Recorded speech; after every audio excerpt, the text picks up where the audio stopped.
Welcome to a special episode of Planet Possible. I'm Niki Roach, and if you're following the news in the UK, you'll know that the Independent Water Commission have just published their findings. So in today's episode, we're going to do a quick recap on the report and then get into what it might mean for the environment and people, both customers and those working across the sector. So with 88 recommendations, there's a lot to get through, and I'm delighted to welcome an expert and a familiar voice to regular listeners on the pod, CIWEM's Director of Policy, Alastair Chisholm. So welcome to this special episode, Al. Hi there, Niki. Thanks for having me. Great to be back as always. So Al, give me a 90-second summary for listeners who might not have been following this story or know a lot about the Independent Water Commission. What's the report all about and why has it been produced? Things like sewage pollution have become a massively hot political issue. And so in the run-up to the last general election, the current government said that it was going to make this a big priority, environmentally speaking, going to clean up rivers and sort the water industry out. And a key enabler of that was to do a wide-ranging review of everything that's going on in our water system, in particularly in the water industry, to report back so that the government can then take forward some well-evidenced measures to drive improvement. It appointed Sir John Cunliffe, who is an ex-Deputy Governor of the Bank of England, to do this review. It started off about November last year, 2024, 21st of July. 2025 it's reported, and it's now down to the government to take on 88 recommendations that were made in its report, take things forward and drive what he described as a reset moment, really heralding this as a big shift. I think it's fair to say there are those out there who regard it as quite the opposite, but everybody's got their perspectives on this. There is a real opportunity for change. Tell me a little bit about how you and CIWEM have been involved up to this point. We did quite a major project which reached out to the professional community working in this space, as well as many members of the public, to find out what their values were around water, what they were really concerned about. And we just set out 10 recommendations, the first of which was for there to be a comprehensive review of everything going on, but then a range of other things touching on water company governance, the regulators, how we manage our towns and cities, how we manage our agricultural landscapes, our transport infrastructure, and so that the water impacts of all of those activities are minimised. A lot of those points have been touched on in the review, so that's pleasing. What did Sir John Cunliffe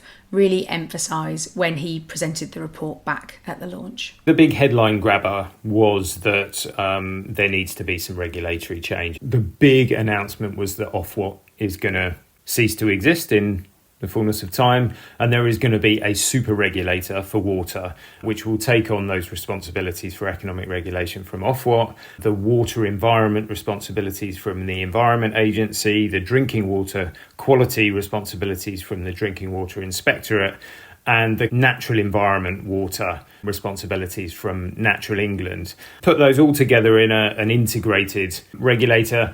The rationale behind that being an awful lot of overlap and potentially conflicting priorities across those 4 different regulators, and that could be kind of rationalised, made more streamlined, but also more effective. There were some other big headlines. There's going to be a change to how water planning is done. There's currently an awful lot of plans out there, some of which have quite a lot of impact, some of which don't at all.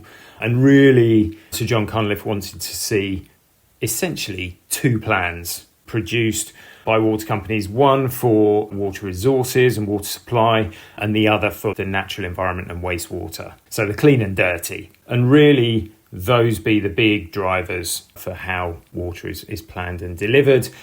But overlying that, a really good integrated cross-sector water strategy, one for England and one for Wales. And below that, a more impactful, clear, considerate of trade-offs, real priorities, what they call a ministerial statement for water industry priorities. So you've got this kind of strategic plan sitting over the whole thing that would look across agriculture, would look across transport, housing, as well as the water industry, but then specific water industry guidance to the new super regulator as to how it should deliver. And then, and this is quite interesting, something that we've been involved in a lot, a move towards a more regional consideration of priorities through regional planning. So what is being proposed is regional water boards, 9 of them, 8 in England, 1 in Wales. I think I've got the numbers right there, hung around river basins. And those will form a much clearer link between the water industry and the planning that the water industry does and spatial planning, all of our development planning. And it will bring in local considerations or regional considerations, consideration of trade-offs, what the priorities might be there economically, geographically, climatologically, all of those things, and bring in a more regional dimension. In addition to that, recognition that some of the legislation in this space is really complex. It's evolved over many, many years, some of it really out of date. A recommendation for the governments of England and of Wales to review all of the legislation. He said he identified around 100 pieces of legislation that need to be gone through, so loads. But he prioritised, in particular, the urban wastewater treatment regulations and the Water Framework Directive regulations. He made some points around water company governance. Now, this is a sticking point for those who really would advocate for public ownership of water companies, but clearly within the confines of his brief, he's looking to really bolt down the governance side of water companies so that they are really acting in the public interest. And there's some quite technocratic detail within those 88 recommendations around that. Then a piece around infrastructure and asset resilience, big recognition that things like the renewal rates of our pipe networks are really way behind where they should be. A lot of the metrics that are used in understanding that are very backward looking rather than forward looking, and that we really don't have too much of an idea of the status and the condition of a lot of those networks. I think the final recognition was that we're going to have to continue to spend quite a lot of money to get things where they need to be. And because of that, there's going to need to be good protection for vulnerable customers in particular. And he wants to beef up the social tariff side of things to make sure that that's consistent nationwide and at an appropriate level. You've done a great job, because there's a lot to synthesise, really. It's like a 460-odd page document, isn't it? And obviously we'll pop a link in the show notes to anyone that wants to read the full doc, and there's a summary you'll be pleased to hear that's, I think, only about 68 pages. So let's get into, I guess, the substance of this, Al. So does it go far enough, or does it let water companies off the hook?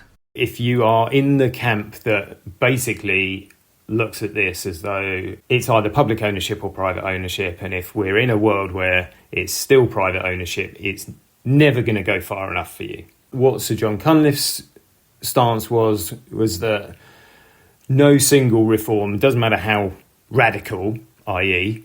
bringing it back into public ownership, is not going to fix all of the problems in the water space, because they extend far beyond the water industry. And I think a lot of where the Cunliffe review is quite impressive is in recognising certainly a lot of the issues and a lot of the problems that we at CIWEM have been flagging for a long time that really relate to how the water cycle as a whole works, around all of the different components that have an impact on the water system. I think from that point of view, if the government is actually going to take forward and properly implement a lot of the fine detail of what he said, because he has really recognised that transport has a big impact, that agriculture has a big impact, that housing has a big impact. And those kind of things are not really shining through in government's policy at the moment. So whether it is a big thing or not, and it is ambitious and it is really going to drive significant improvement or not, is kind of contingent on whether government is going to get ambitious around water and agriculture, water and housing, water and transport,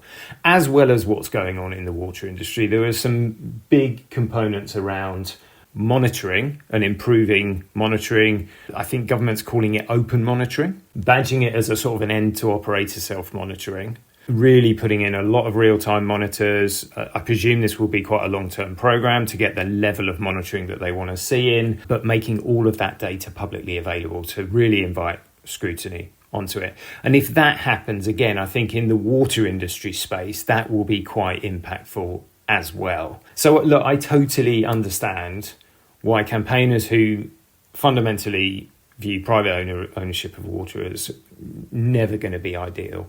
Of course, it's going to feel like sour milk. But I think within all of that detail of the 465 pages, 88 recommendations of very technocratic stuff, and John Cunliffe called it technocratic, and it is, I think there is scope for a lot of improvement. So let's think about the environment a little bit to start off with, because I'm interested in those two lenses. We've touched a little bit on people and how campaigners might feel in particular, and there are obviously a range of groups of people, including customers, that'd be good to get into. But if we frame the environment for a second, I was interested in hearing Sir John talk about bringing public health much more into the conversation. He said something that really struck a chord with me. He said, our waterways are not swimming pools, and there might be some tension and really a need for open and transparent dialogue about how we bring public health into our conversations about the environment. I'd love to hear your thoughts on that, really. Yeah, I think public health is one of the key drivers of a lot of the public's concern. A lot of the roots were in the pandemic, people using their local water bodies recreationally to swim in, to use in all manner of ways that involve some kind of contact with that water. And there's a risk to public health in doing that at the moment. And that has driven the increased focus on that. To get water to a standard where it is, quote unquote, safe for people to use in that way is going to be really quite expensive. And so I think this is where the regional and the catchment side of prioritisation is going to really come in. I think we're going to have to identify places in catchments where you put that investment in. You're going to have to look upstream at what's coming down at the source of that pollution, make sure you can tackle that. But we're not going to get swimmable rivers everywhere. I can't see that happening. But I think there is a real tacit recognition that public health and being able to use rivers, lakes, streams recreationally is really important to people now. We are going to have to invest in that, and it's going to come at a significant cost, but it is important. Do you think there's a risk if we're looking at regulations, particularly as you said, urban wastewater treatment, Water Framework Directive, that we're going to lose anything environmentally from a kind of quality or standards perspective there, lose any of the good stuff that is in those regulations? Because I think it's fair to say that they're not terrible regulations. This isn't really a question of bad regulation. It's about overlapping, duplication and complication, isn't it, with regulation?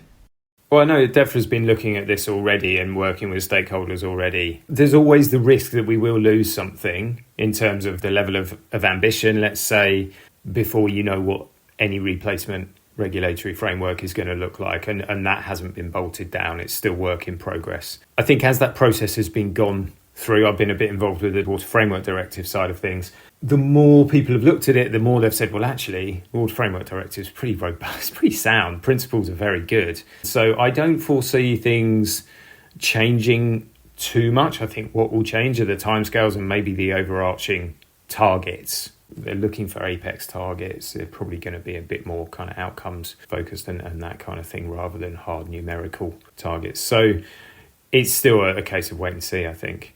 And what about customers, Al? If you're a water company customer in England or Wales, will you notice any difference from what's come out of Cunliffe?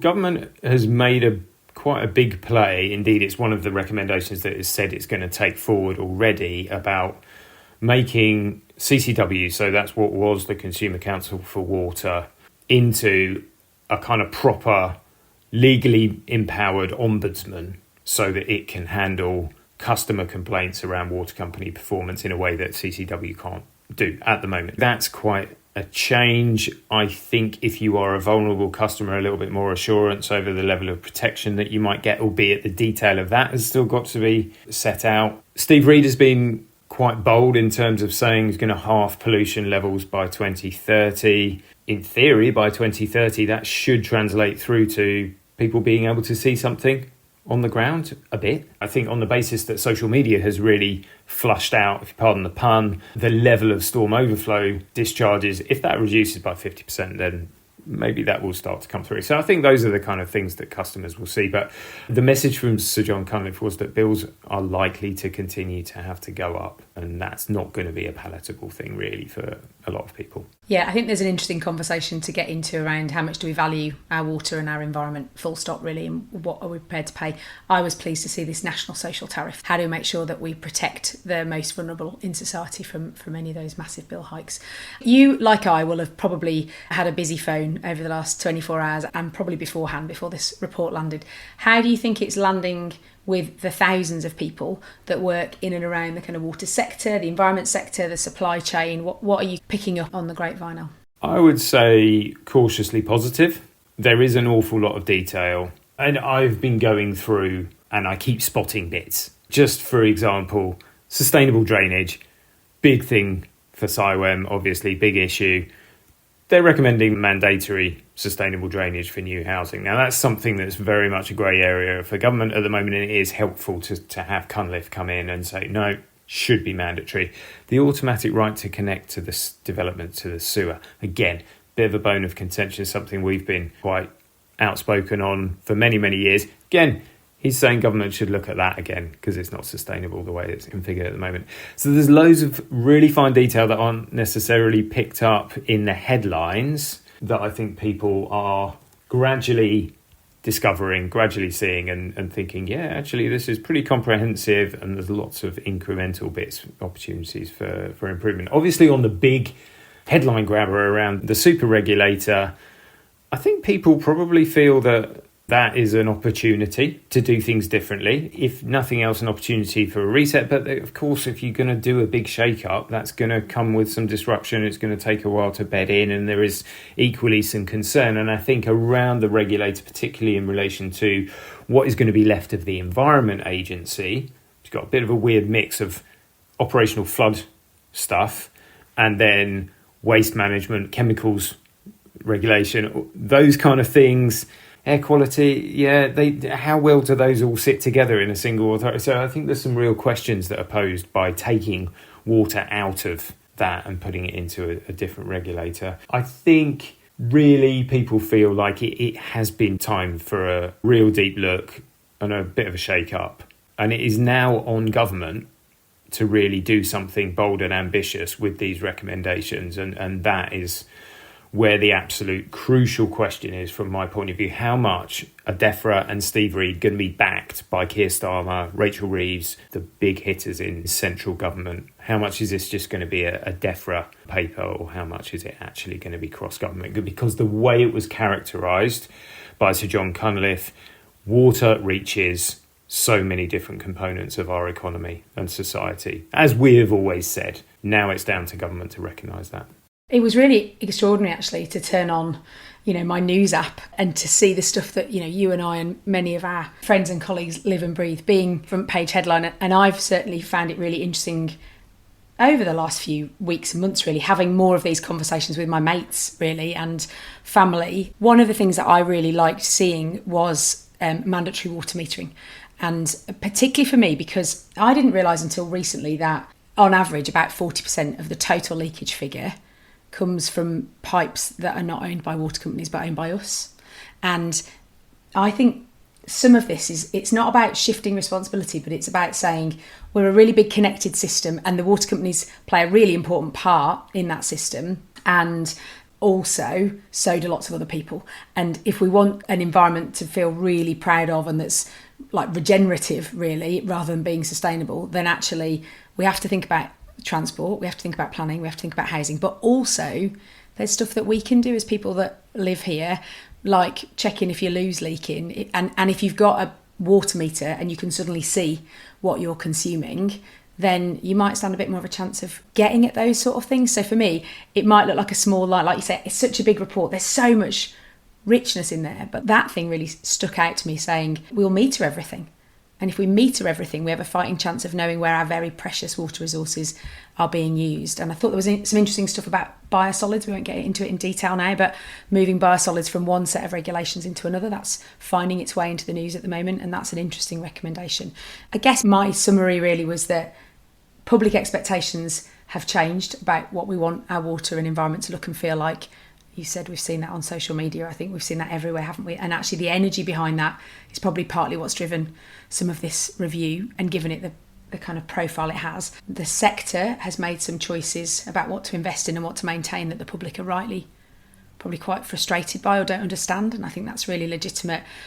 And also the way we monitor and measure has also changed. So it's complicated. And I think the challenge here for us is that how do we have a conversation that says it's complicated and everyone has a part to play without that sounding like anyone is blaming anybody else? And so for me, the really interesting and exciting part of Cunliffe is this taking much more of a river catchment place-based view that legitimately brings campaigners and environmental organisations and local authorities all to the table alongside those people that have traditionally done water stuff.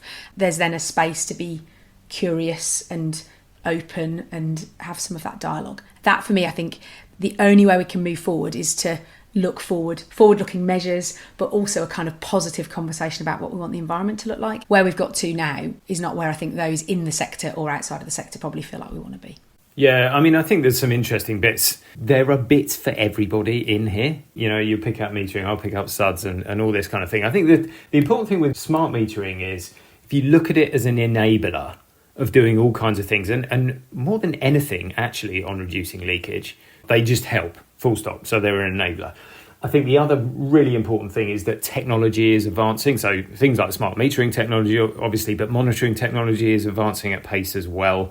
That should then enable transparency. And there is a strong transparency line here in making as much data on performance publicly available. That is going to spur those difficult decisions, but it's also going to mean there's really not many places for people to hide anymore. And it will probably help ascribe ownership to all manner of different components of this water system. And that's only got to be a good thing. And it will be a journey. You know, this is going from a sector that has been really quite closed in terms of how much has been shared just between the companies and the regulators, to something that is going to be very, very open book and transparent. That's going to be uncomfortable for some parties. It's going to bring up some things that we really didn't know that might be uncomfortable for others, but ultimately is going to help us shape the best solutions. And on the transparency front, I just want to give a call back to campaigners. They have used that transparency that has been enabled by social media, by citizen science and so on, to really up the pressure in this space and drive things like this review. Whether they feel it's inadequate or not in terms of its ultimate conclusions, it would not have happened if that campaigner pressure had not been there. So, absolute kudos. And actually, there's lots of people inside the sector that wanted this change as well. There's probably more alignment than we realise between all of these groups. And I think you're absolutely right. That kind of data and evidence-led view, which is what, you know, you and I signed up to, absolutely, is the only way to take this forward. So, really briefly, tell us what happens next, Al. Government is going to respond to this report in October, apparently, so some kind of white paper or response. Also a transition plan for the regulators. It has already committed to definitely doing 4 things. So the first is this super regulator. Won't come as any surprise. The second thing is the new water ombudsman. It's going to make those changes to CCW. It's going to bring in what it's called open monitoring, so maximising the use of real-time data and making all of that available to the public online. As I said, I think that's going to be a programme that will take some time and will just grow and grow over time. And the final bit is the regional component to planning. Some people are poo-pooing that as a bit of sort of window dressing, but it is the way of linking up all of these different pressures on our water system with what's going on and where the big money is flowing through the water industry. So I personally, is something that I view as really important. So those 4 things for now, another 84 recommendations to go, and we will see where we are in October. We have a conference for a freshwater future coming up in early December. So that will dig into a lot of this detail and work out how we actually make a good fist of what's been put on the table. I've heard a really clear message from you, which is that government needs to get behind this, though. Actually, now is the time for action and leadership in this space. So hopefully that is duly noted. Brilliant. Al, that is all we've got time for, although I know the conversations will continue. Thank you so much for joining us. And thank you for joining us on this special episode. You can subscribe to Planet Possible on your usual podcast player to never miss an episode. And we've got more fantastic guests and topics lined up for the rest of this year, including a mini pod coming out really soon with Adam Bedford from Ferrer. All that leaves me to say is a thank you to my superb guest, Al Chisholm. So thank you for joining us, Al. Thanks, Niki. That's it, everyone. Stay curious, stay connected, and we'll see you next time.